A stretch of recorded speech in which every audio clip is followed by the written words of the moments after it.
जैसा कि हमने अपने पिछली वीडियो में देखा कि किस प्रकार से हमारे खाने पीने के जो तरीके हैं, जिसके अंदर हम विरुद्ध आहार का उपयोग डे बाय डे करते हैं, यानी अपनी डेली रूटीन में करते हैं, तो उसके कारण हमें कौन कौन सी समस्या होती हैं और कौन कौन से आहार विरुद्ध होते हैं, उसकी एक डिटेल सूची जानी कि ऐसे दो फूड्स आपस में यदि मिला दिए जाएं तो हमारे लिए वो समस्या देने वाले होते हैं या हमें बीमार करने वाले होते हैं।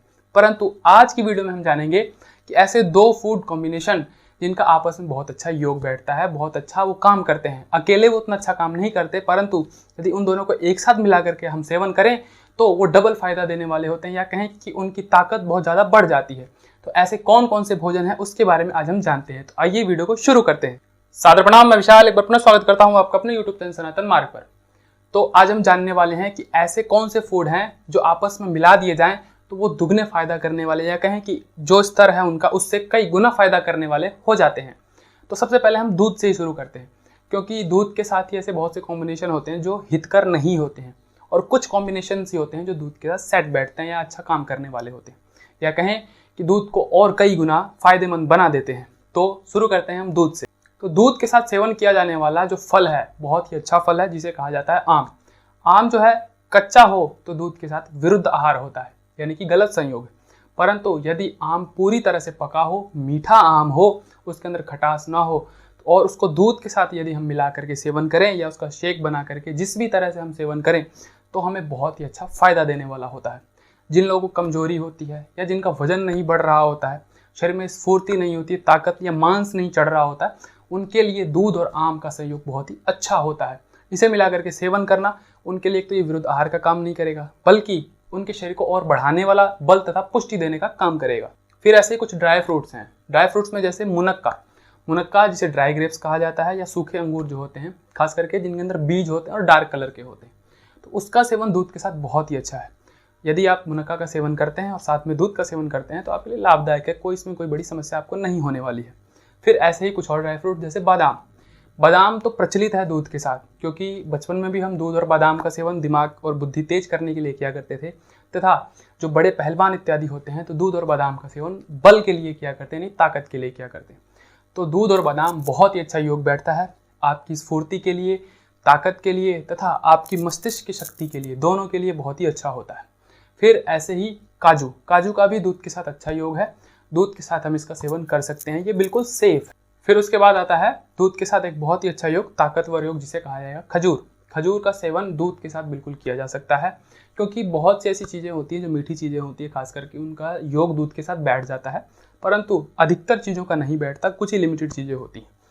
तो खजूर के साथ जो दूध का योग है बहुत अच्छा बैठता है, ताकत बहुत ज़्यादा आती है, शुक्र की वृद्धि करने वाला होता है, सप्त धातुओं की तृप्ति और पुष्टि करने वाला होता है, यानी हमारे सभी धातुओं को अच्छा करने वाला। बस समस्या ये है कि जो ये ड्राई फ्रूट्स जितने भी बताए मैंने दूध के साथ सेवन करें, या आम का भी जब दूध के साथ सेवन करते हैं तो पाचन बहुत अच्छा होना चाहिए, क्योंकि सब मिला करके आपस में गुरु हो जाते हैं, बहुत ज़्यादा हैवी हो जाते हैं। आम दूध भी हैवी हो जाता है, या खजूर दूध भी हैवी हो जाता है, तो ये सभी चीज़ें बहुत हैवी हो जाती हैं। तो आप इसके साथ योग अभ्यास करें, एक्सरसाइज करें, ये सब चीज़ें करें, फिर इसका सेवन करें तो आप इसको दुगना फायदा उठा पाएंगे, क्योंकि आपके शरीर में ये अच्छे से पचने वाला है। हाँ, बैठे बैठे सिर्फ स्वाद के तौर पर इसका सेवन करना चाहते हैं तो काफ़ी लिमिटेड मात्रा में करें। क्यों? क्योंकि आपके शरीर में ये फैट बढ़ाने वाला है तथा आपकी अग्नि को मंद कर सकता है। यदि आप दूध के अंदर कोई नेचुरल शुगर प्रयोग करना चाहते हैं तो शहद बिल्कुल सेफ है। जी हाँ, यदि दूध के अंदर टेम्परेचर हो या दूध गर्म हो तो उस समय तो बिल्कुल सेफ नहीं है, परंतु जब दूध रूम टेम्परेचर पे हो तो उसके अंदर शहद मिला करके आप बड़े ही आसानी से सेवन कर सकते हैं, और ये बहुत ज़्यादा फायदा करने वाला भी होता है। फिर आगे बात करें कि दूध से ही बने प्रोडक्ट्स में से हम घी इत्यादि का प्रयोग दूध के साथ कर सकते हैं। जैसे आपको बहुत ज़्यादा ताकत चाहिए, एक्स्ट्रा पावर चाहिए, कहीं गर्भावस्था के अंदर या बहुत कमजोरी के अंदर, तो उस समय जब आप दूध के अंदर घी का प्रयोग करते हैं तो और भी ज़्यादा फायदा देने वाला होता है, आपकी ताकत स्फूर्ति को, या कहीं कि दूध की पावर को और ज़्यादा बढ़ा देता है। यहाँ तक कि दूध के साथ मक्खन भी प्रयोग किया जा सकता है, परंतु दही, छाछ, मट्ठा ये सब दूध के साथ प्रयोग नहीं किया जा सकता है। फिर जो कटु तिक्त औषधियाँ हैं उसके अंदर, यानी कि जो तीखी और कड़वी चीज़ें हैं, ऐसी चीज़ें जो होती हैं दूध के साथ कौन कौन सी ली जा सकती हैं, तो उसमें सबसे नंबर 1 पर आता है पिप्पली का प्रयोग दूध के अंदर बहुत ही अच्छा माना जाता है। यह ज्वर इत्यादि के अंदर, बुखार के अंदर, पुराने से पुराने बुखार के अंदर, खतरनाक से खतरनाक, यानी कि जो विषम ज्वर होते हैं उन सभी के अंदर बहुत अच्छा काम करता है। और दूसरी तरफ बिना बुखार या किसी बीमारी के अलावा ये रसायन के तौर पर काम करता है, आपके शरीर को नया करने का काम करता है। तो इसलिए पिप्पली का प्रयोग दूध के साथ बहुत अच्छा है, परंतु लिमिटेड मात्रा में ही अच्छा है। उसकी मात्रा यदि आपको ज्ञात हो, अन्यथा किसी वैद्य से परामर्श ले लें, फिर उसके बाद पिपली का दूध के साथ प्रयोग करें। पिपली के बाद आता है काली मिर्च। काली मिर्च का भी दूध के साथ प्रयोग बहुत ही अच्छा है, जो आज के समय में हम चाय इत्यादि में डाल लेते हैं। इस तरह से हम उसको दूध में भी डाल सकते हैं। 1 पिंच काली मिर्च डालें और उसका सेवन हम दूध के अंदर कर सकते हैं। फिर आता है सौंठ। सौंठ भी सेफ है दूध के अंदर। जिस प्रकार से अदरक चाय वगैरह के अंदर डाली जाती है, उसी अदरक का ड्राई फॉर्म होता है सौंठ। उसको भी हम दूध के अंदर डाल करके प्रयोग कर सकते हैं। फिर यदि खट्टे फलों की बात करें तो उसके अंदर जो आंवला होता है दूध के अंदर सेफ माना जाता है। खास करके अच्छी तरह से पका हुआ जो आंवला होता है वो दूध के अंदर बहुत ही सेफ होता है बाकी खट्टे फलों के मुकाबले। तो आंवले का सेवन दूध के साथ किया जा सकता है, परंतु फिर भी अपने वैद्य से आप परामर्श लेकर इसका सेवन करें। कुछ दिनों तक या कहें कि किसी विशेष समस्या के अंदर बहुत ही अच्छा होता है। वैसे लगातार लंबे काल तक इसका प्रयोग नहीं करना चाहिए, 3-3, 4-4 महीनों तक, क्योंकि वो उतना अच्छा नहीं है। हाँ, कुछ लिमिटेड कंडीशंस में या कहें कि बहुत कम समय के लिए बहुत ही लाभकारी होता है। इसका फ़ायदा बहुत अच्छा मिलता है, कोई दुष्प्रभाव नहीं होता है। फिर इसी तरह से दालचीनी का प्रयोग दूध में किया जा सकता है।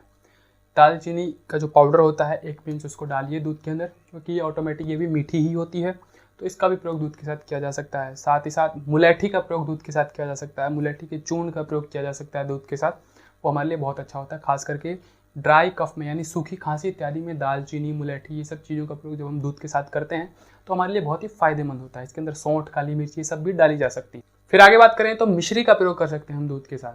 जो धागे वाली मिश्री या जो डली वाली मिश्री होती है उसका प्रयोग दूध के साथ बहुत ही सेफ होता है, उसमें कोई प्रॉब्लम नहीं है।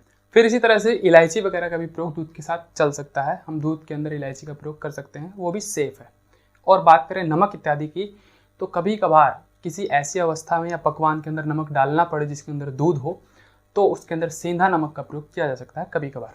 तो इस तरह से दूध के साथ ये सभी चीज़ें अपना संयोग बिठाती हैं और इनका सेवन करेंगे तो आपके लिए बहुत ही अच्छा होने वाला है, कोई आपको नुकसान नहीं देने वाला। अब बात करते हैं दही के कुछ हितकर योग, यानी कि ऐसी चीज़ें जो दही के साथ सेवन करने पे बड़ी आसानी से दही डाइजेस्ट हो जाती है और बहुत अच्छे फायदे देने वाली होती है। उसमें सबसे टॉप मोस्ट पर आता है मूंग।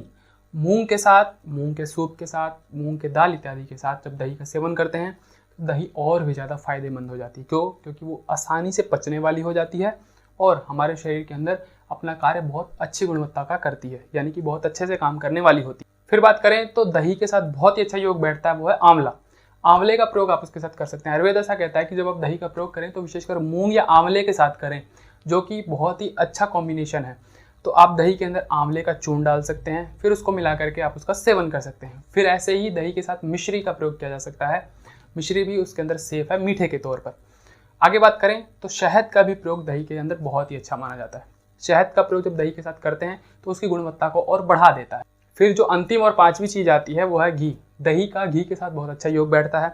जब आप दही का सेवन घी के साथ करते हैं, क्योंकि दही गुरु आहार है, भारी भोजन है, और जब घी उसके साथ मिल जाता है तो बड़ी आसानी से वो पच जाती है। आपके शरीर में उसका डाइजेशन बड़ी सहजता से हो जाता है और अपने सभी फायदे दिखाने वाली होती है। तो इसलिए आप जब जब दही का सेवन करें तो इन 4-5 चीज़ों में से कोई एक उसके साथ अवश्य मिलाएं, ताकि वो बहुत ही गुणकारी हो जाए। तो यह थे कुछ हितकर योग, यानी कि ऐसी चीज़ें जो आपस में मिलने के बाद हमें नुकसान नहीं करती हैं, बल्कि और उल्टा फ़ायदा करने वाली होती हैं, यानी कि दुगने प्रभाव से वो हमें फ़ायदा दिखाती हैं। तो इस तरह की ज्ञानवर्धक और स्वास्थ्यवर्धक जानकारियों के लिए हमारे साथ जुड़े रहें। चैनल को सब्सक्राइब कर दें, बेल आइकन का बटन दबा दें, ताकि आने वाली नोटिफिकेशन आपके पास समय पर पहुंच जाए। आज के लिए विदा लेते हैं, सादर प्रणाम।